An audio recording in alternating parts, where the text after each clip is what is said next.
Let's take a look at the big questions for week 11. They are, how are international agreements complicated by domestic politics? If the UN is the one who makes climate policy, why does US politics even matter? What are the international relations consequences of the US withdrawing from and then rejoining the Paris Agreement? Since it's Thanksgiving week, we're going to keep this brief. But before we dive into the readings, we need to think back to week 3. Week 3 was when we looked at the executive branch and learned how the powers of the president might affect environmental politics and policy. So let's refresh our memory on the power of the president to make executive orders and executive agreements. Remember, executive orders are kind of like laws, but the president does them on his own without Congress. Well, executive agreements are kind of like treaties, but the president, again, does them on his own without Congress's involvement. That means that the president can get this done without having to get Congress on board, but it also means that the next president can come in and reverse what was done. So in the case of climate agreements, we saw, for example, that President Obama signed the Paris Agreement, which was constructed as an executive agreement with no binding commitments that entering into it would require the US to meet. So he was able to do this just on his own without Congress's support. Well, then when President Trump was elected, he says, we don't want to be in this anymore, and withdraws the US from the Paris Agreement. Well, fast forward another 4 years, and President Biden is elected, and he says, no, we do want to be in this, and re-enters the agreement. And because this was all done with the president's what's called prerogative power, right, on his own prerogative, each president was able to reverse the prior president's decision. And this is going to be really relevant to this week, in which we actually just focus on the Paris Agreement and this sort of back and forth that the US has done with it. So our first video for this week is a short explainer from the Washington Post that briefly talks about the Paris Climate Agreement and discusses, again briefly, Trump's withdrawal from the agreement.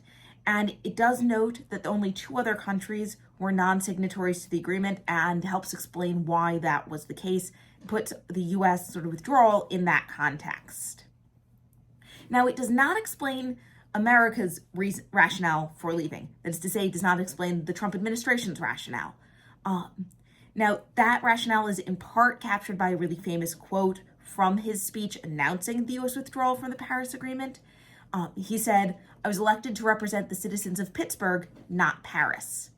So note here the emphasis on American votes rather than on international issues. So we see this clash between domestic concerns and international concerns. Now, this was not the only reason that Trump withdrew, and if you're interested in learning more about that, there is an optional video on it from PBS NewsHour that discusses the rationale and Trump's claims and puts them into context. Now, our second video from CBS focuses on international reactions to Trump's withdrawal. And you notice that they emphasize that Chinese leaders and European leaders were starting to meet and discuss basically sort of the future of these agreements without the US involved. So it made it potentially that Europe and China were going to be working more closely together than the US in either of those regions or countries, depending on which one. And as the video says, this is fundamentally shifting alliances around the world. So we then turn to Biden's re-entry into the Paris Agreement. And we look at an article and a video from CNBC.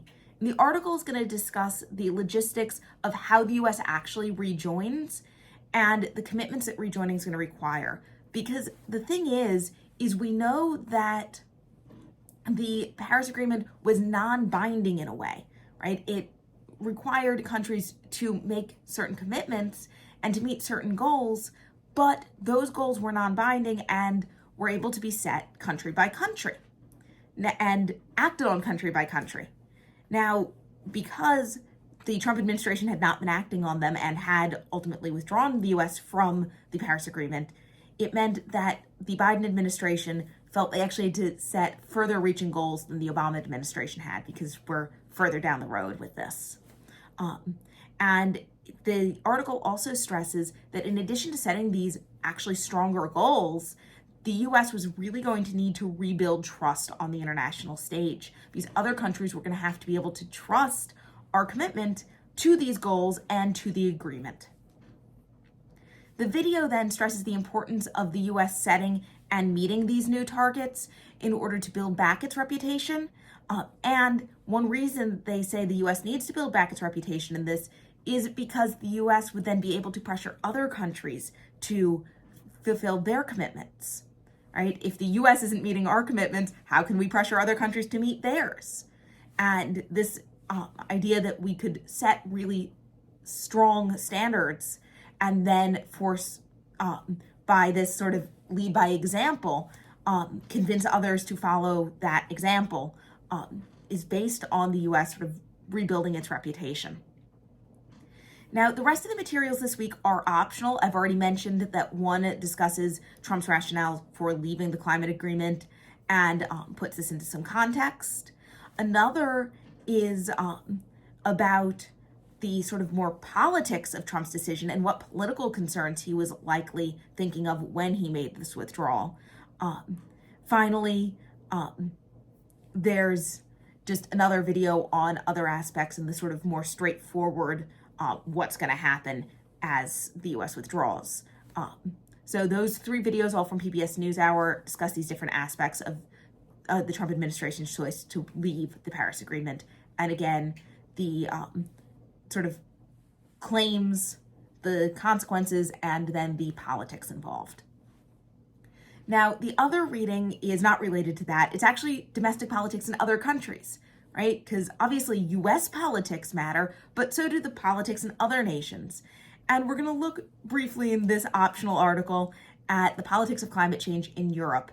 And specifically, it's looking at the role the Green Party is playing in domestic politics in European nations and in European-wide politics, because Europe has a parliament that controls sort of the policies of the European Economic Community and the EU, and that European Parliament, we've seen some Green Party members get elected to it. So this article discusses those sort of domestic politics and the role then it plays in this particular international organization.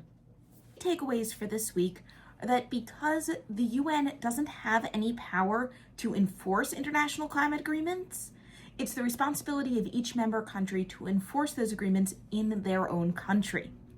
That means that domestic politics within the country, matter a lot. After all, our elected officials won't want to enforce an agreement that the public doesn't support. The power of the American president to reverse past presidents' decisions complicates international agreements. When presidents start doing this, it makes it hard for other countries to trust the U.S. during negotiations.